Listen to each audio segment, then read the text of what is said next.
Hello, everybody, and welcome to Greet the Week. This is Jan Moray, and I'm with my co-host, Mona Duncan, and we have one of our regular guests on today as well. And today we're talking about, our topic is, I've Got a Secret. So, Mona, tell us, are you going to tell us all your secrets here today?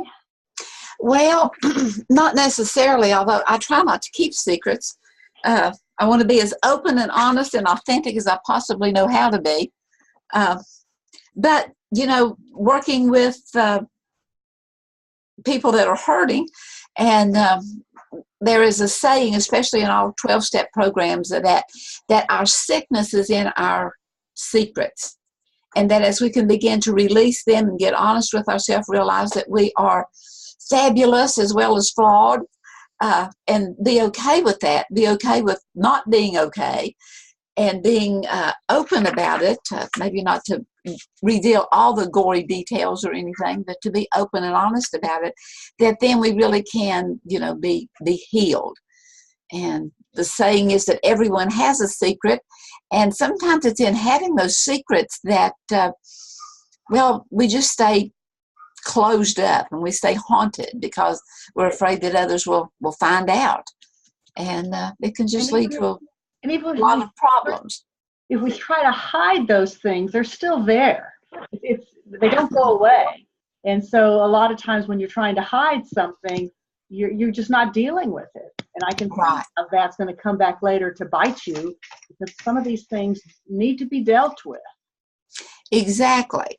And so there was on CBS Sunday morning, a couple weeks ago, there was this guy, his name is Frank Warren, and he had worked for years with suicide prevention and began to realize that how people were haunted by and a fear of exposure and everything else because of their secrets. And he had this bright idea, and he made a little postcard. And he put on the postcard that I collect secrets anonymously. And just, get it off your chest. You can mail it to me. I don't know. Don't put your name on it. I don't want to know anything about you other than your secret, so you can release it and you know that it won't come back at you. And he started that back in 2004, and it has grown and grown and grown. He has gotten he's gotten millions of emails. Now you can go on to, it's postsecret.com. And you can post your secret, and people can go there and read your secrets, and just how healing that is to just get it out there. Right. It's healing in releasing it from you. It also is healing whenever you read other people's secrets and you realize, oh, wow, maybe I'm not alone. Right. I was thinking too, I bet probably when he was starting out and reading people's secrets, I bet some other people who may have sent in a secret thought they were talking about them when he was talking about somebody else, because just because it's our secret doesn't mean that we're the only person in the whole world who has ever done whatever it is that we're trying to hide from everybody else. Exactly. And that's what I want us to talk about, that none of us are alone in our thoughts. No. That we're more alike than we're different. And sometimes we can be shocked, sometimes we can be surprised, sometimes we can be disappointed by what we know that others know or are thinking or whatever. And sometimes when you tell your secret, I imagine there are people who have the same secret. And then you have something in common, something to talk about and feel safe to talk about it. And this has become so popular that there are places that will have displays of it. And they will print out the postcards from on the website, and they will put them, and people will walk through. And whenever they're walking through and reading, it's just almost total silence. Mm-hmm. Out of respect for the ones they identify with, out of shock for the ones that they say, oh no, someone else, has that type of secret or identify with it, that it's just, but in telling our secrets, and in working with people, sometimes, I know personally, I like to help them know whenever they're sharing too much. Yeah. I call it the vomit theory. Oh. Well, sometimes, if I could just burp or if I could just throw up, oh, wow, what a relief that would be. And so sometimes whenever you are in a area where you may feel comfortable about sharing and you share too much, and then it's like, oh no, I got it out there and now everyone knows, or that person knows, can lead to isolation, or it can lead to shame. It can lead to self-recrimination. So I always like to help people to be careful. Whatever it is you're sharing with me, there's no judgments passed, and I will handle it. If you're going to share it with me, you'll have to trust me how I'll handle that information. I definitely will not violate ethics and principles. I won't go telling others unless you're hurting yourself or you're going to hurt someone else. And I think that goes together with honesty. We've talked about honesty here, and I really believe in it. But sometimes, when you feel like you have a good reason for what you did, and you start talking about the thought process that got you there, and people aren't thinking the same way as you are about that thought process. And even though you think it's a very admirable or a very viable reason for what you did, other people aren't necessarily going to feel that way. And then you get to the point, oh, maybe I did reveal too much. And so I think that's something to keep in mind too when you're trying to release that from you to get it out there. Some other people might not be ready to receive all of that information. Right. But as we keep those secrets within, and I mean, sometimes maybe just write a letter to yourself, something that's some way to help get it out, or go speak it to a tree or tell your cat.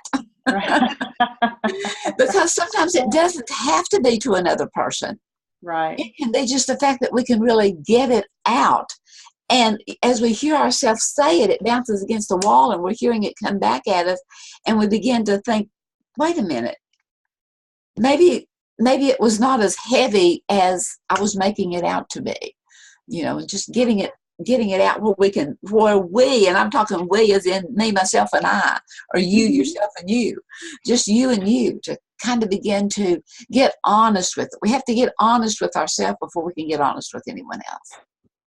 It's kind of back to the self-love. We have to love ourselves before we can love anyone else. And often we get those things mixed up. We want to, get something from outside of ourselves, and yet we have so much more within. As we listen to our wisdom heart, we can get that good direction and good. So there was just a couple of the things. I've gone to the website and looked at it, the postsecret.com, and there's this one that said, I tell everyone that I'm new in town because I have no friends. I've lived here my entire life. Oh, wow. And just those secrets that we might have, and just the fact that I let someone know that. Mm-hmm. Maybe knowing the fact that someone knows that and maybe can identify with that, I'm not alone in being so alone. Another one said that she was contemplating and was scheduled to go in for weight loss surgery so that she would quit eating so much. And although there's complications and they've given all of these, instructions of what the possible complications are, she said, the thing I'm really afraid of is that people didn't like me because I'm not fat. They just don't like me. Oh.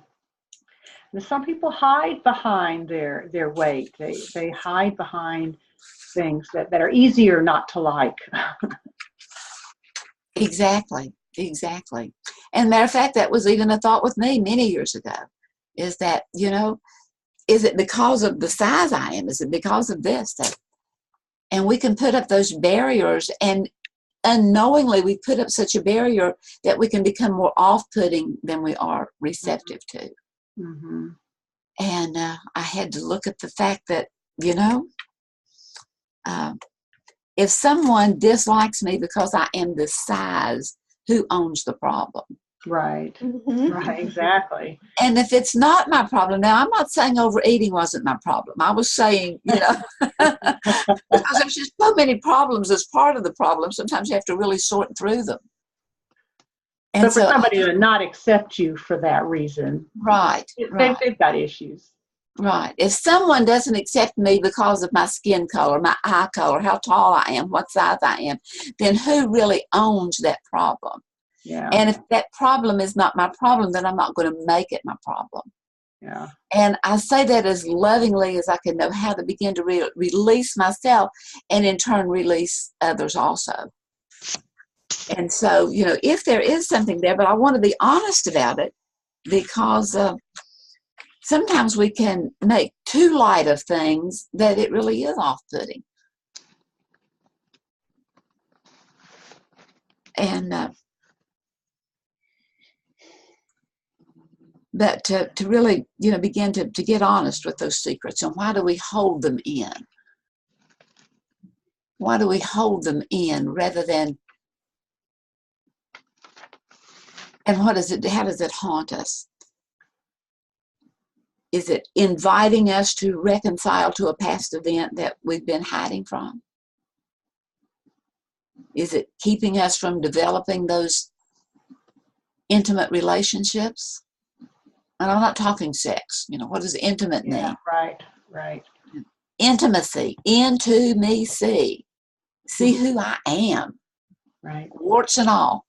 Well, that's the thing too. If somebody really does care for you, then they should be able to handle your secrets. Now, it's not everybody can, but then you just need to question. Okay, well, maybe this kind of person isn't right for me. Maybe I want somebody who can handle whatever happened to me, whatever I did. Right. And that not only is in a friend or love relationship or counseling or whatever. Yeah. If there's if that trust isn't there from your point of view, then don't pursue that particular relationship. Because then you end up hiding more things.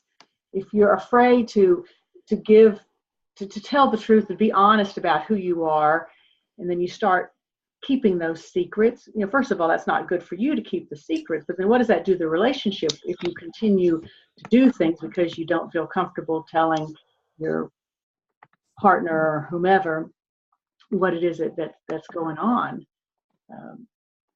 That whole thing of hiding stuff just can get you in trouble. Yeah. Why do I want to hide it? If I'm going to want to hide what I'm doing, then why am I doing it? Right.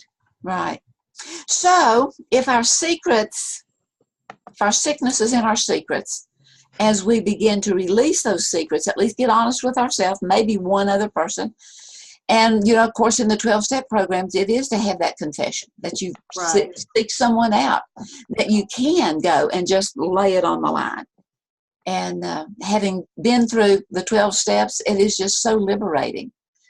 And to know that ghost is there. And then once you release all of that stuff, you become more sensitive to noticing where others may be hiding those same secrets. Yes. Yeah. That you can help to be a release for them and a healing for them.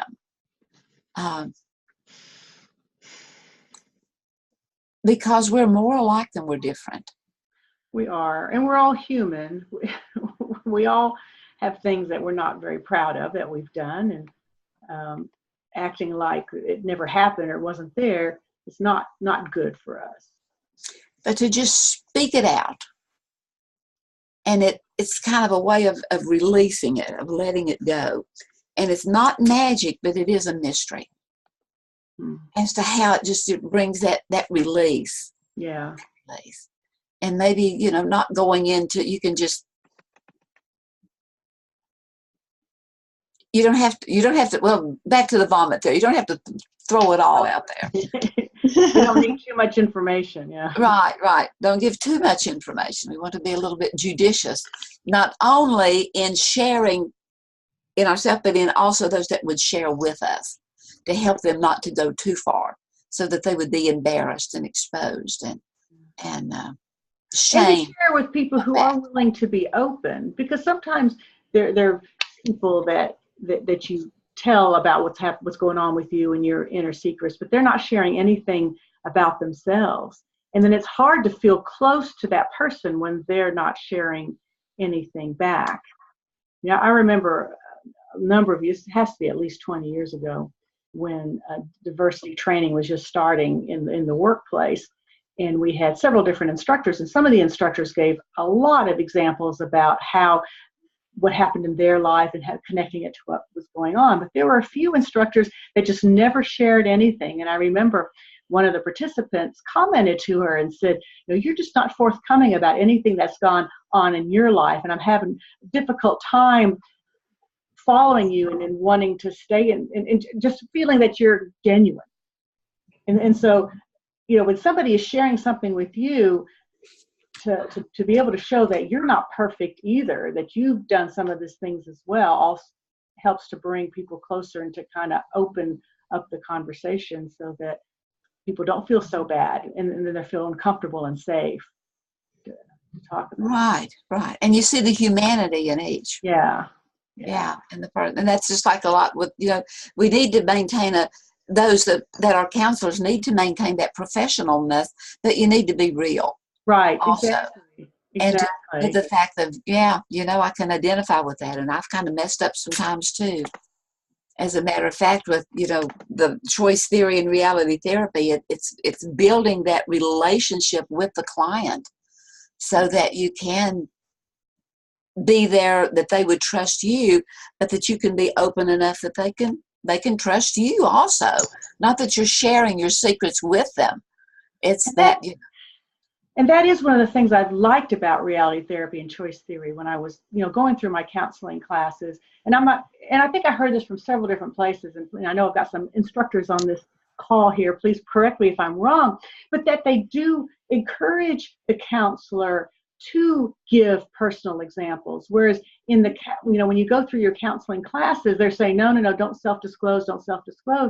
But to me, that does add that piece of genuineness, that I'm not perfect either. I've gone through some of the same things myself. I mean, not so that you end up talking about yourself. We obviously don't want to do that, but especially when a client is struggling and really trying to figure out, what's wrong with them. It's like, hey, you're human. That happens to a lot of people. And just doing a little bit of that self-disclosure and showing that you aren't perfect and you're human too, I think goes a long way to developing that relationship with the client. Exactly. And I'm a life coach, and one of the I have some things I will do, some things I won't do, that kind of stuff, whenever I'm interviewing someone, that the possibility of being their coach.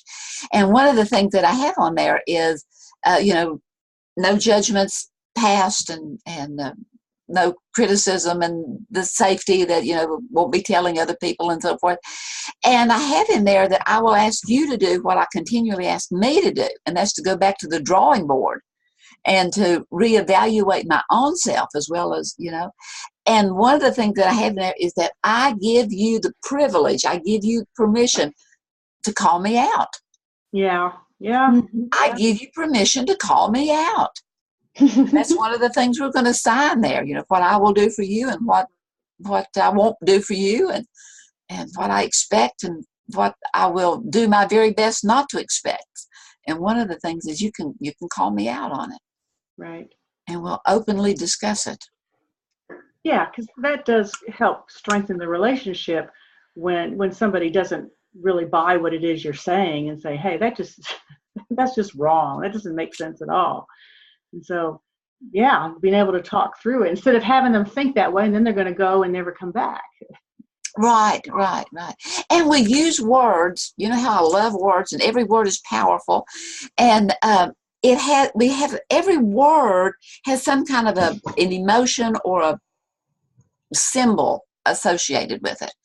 And I've been thinking about light, light. And I've been reading about the brain and how our eyes really do not see, which is just beyond my comprehension. What do you mean my eye don't see? I'm looking, I see stuff, But in looking, how's all these little things that work together in the system and everything. But I'm saying that to say this, that I got this new insight the other day. And that was that I want more light, more light, more light. And the word light, it's spelled the same thing and everything else, is the opposite of heavy. If it's not heavy, it's light. And I want to defy gravity, all the weight that is holding me down from being buoyant in life itself and overcoming difficulties, whatever. Not only do I want light, as in to be able to see, I want lightness as being able to fly, being able to zoom, being able to overcome. And so it's one word, but look at how many different ways you can see it. Yeah. That light. And anytime we're in darkness, which whenever we're holding secrets, we're definitely in darkness. I mean, you can be in a place that is as dark that you can your face. It's so dark, you can't see. And yet a little bitty lightning bug up in the corner is blinking, and what? We're drawn to it. Yeah. Because we're drawn to the light. We're drawn to truth. We're drawn to freedom. We're drawn to those things. And that can give such a spark of hope. Just, oh, whoa, there's a little lightning bug in here at least. At least I can see something, even though that brain book tells me I'm not seeing it with my eyes. Well, your eyes are part of the process, even if it's not directly. They are involved. Part of the system, huh? Correct. Can I play devil's advocate for a moment? Sure. I'm not disagreeing with anything you say. I agree with you psychologically, but sometimes secrets are good and necessary. For example, when you're playing cards, you have a hand. You want to keep it a secret. And if you didn't, there could be no card games. If everybody showed their hands, there'd be no card games. In that case, secrets are necessary. Also in sports. Well, let's do the secret one with the card game. But if you keep that secret, does that hurt you psychologically to keep that secret? Well, not until the end of the hand. Well, but it's not hurting you. To keep but I'm trying to say that occasionally there are circumstances where secrets are necessary, important. In sports, you look at, I don't know if you know much about football. I doubt either of you ever played in, but in a huddle, the team decides on what the play is going to be, and they have to keep that a secret from the other team. If they didn't, then there'd be no point in having a huddle. Well, they keep it a secret until they actually execute it. And then it's not a secret anymore. So it is. Well, after the play, it's not a secret anymore. But before the play, while they're deciding, it is a secret. So there are occasions when we need secrets. Well, there are times when we need to not disclose. Right. I think that's different. It's a big difference than keeping it a secret and not being naked. Mm-hmm.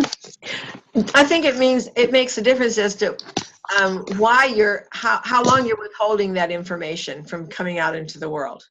If you're withholding it to create the best opportunity to voice it, that's one thing. Like the play, like the football players and their plays in the huddle, they don't want to say it out loud, so the other team is prepared for them. They want to surprise them.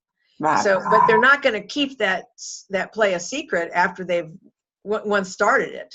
Then It's up to the other team to figure it out and try to to mess it up. But if they kept that a secret, like for instance, we're going to do a long pass, and we keep it a secret from everybody on the team except just me. I'm the quarterback. I'm going to throw a long pass. That's not going to help anything until I tell my receivers to get out there because I'm going to throw it long.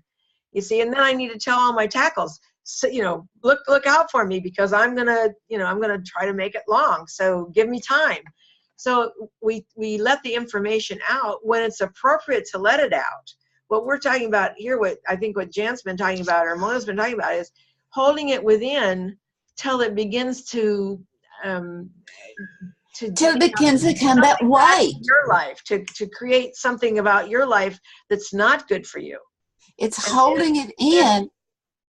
Yeah. And that weight is so weighty that you're just weighed down and you can't even enjoy life as a whole because of all those things that are there. Well, and what I'm thinking about what you were saying too, Mona, is once we get it out there in the open, then I can better evaluate my perception of how people see me, because now I'm not holding that within me thinking they perceive me as, X, Y, or Z because of X, Y, or Z.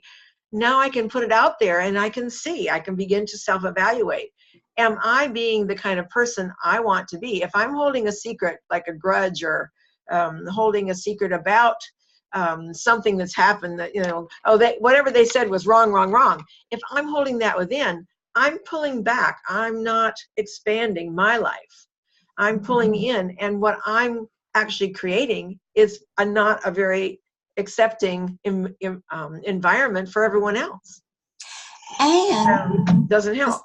The same way with those who are in the caring field, whatever that field may be, that if someone does share a secret with us, we need to be careful that we don't have a horror look on our face that would then have them get the message that their secret is not worth sharing, or it's too honest to share. I mean, it's too much of a burden to share.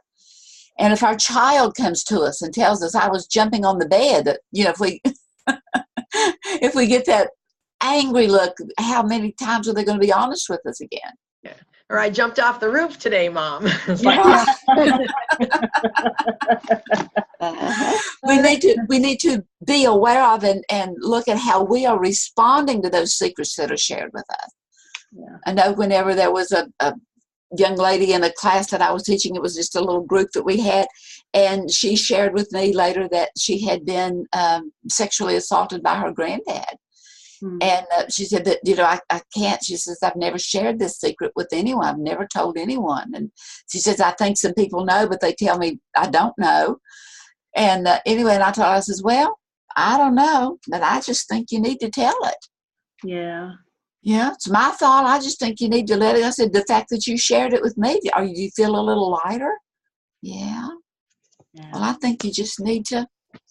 Anyway, fast forward about 6 months later, she told someone else and told someone in her family.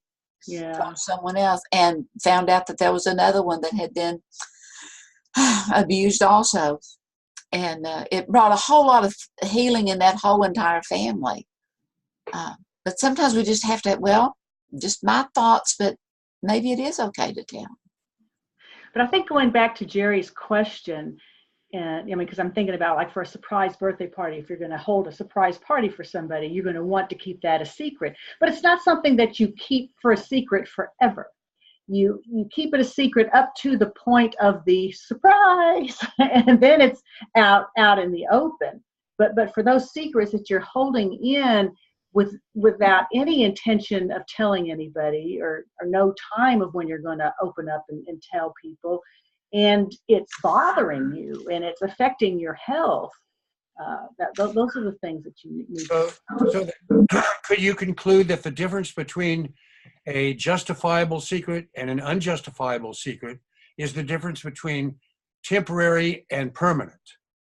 If it's a permanent secret, then it's probably destructive. If it's temporary, like a surprise birthday party or a football thing, then it's not destructive. It's just necessary and part of the game. Well, a permanent one could also be non-destructive if it doesn't bother you, and it's just something that happened, and it was a one-time thing, and it's really not bothering you. But there's no reason to tell anybody. You're not feeling upset or there's no ethics involved with it. Then why keep it a secret? Maybe if there's no reason to tell anybody. Well, people. I think it can happen. I think it could. I mean, if it's not gonna if it's not going to make anyone's life better, not even my own, what's the point in telling it?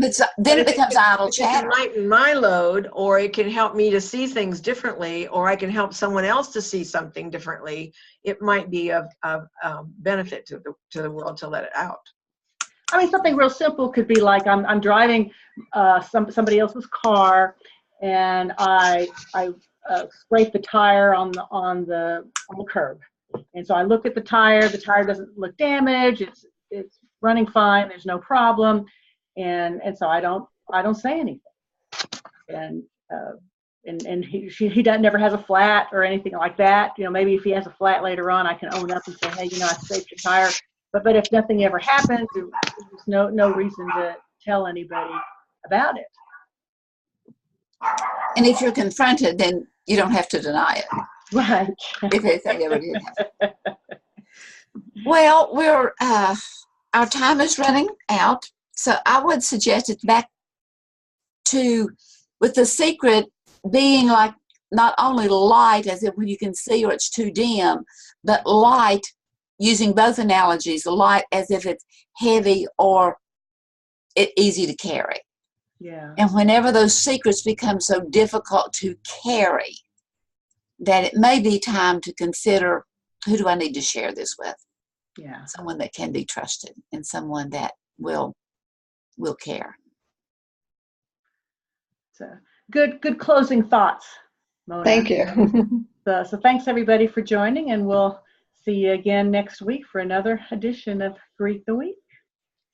Okay, thank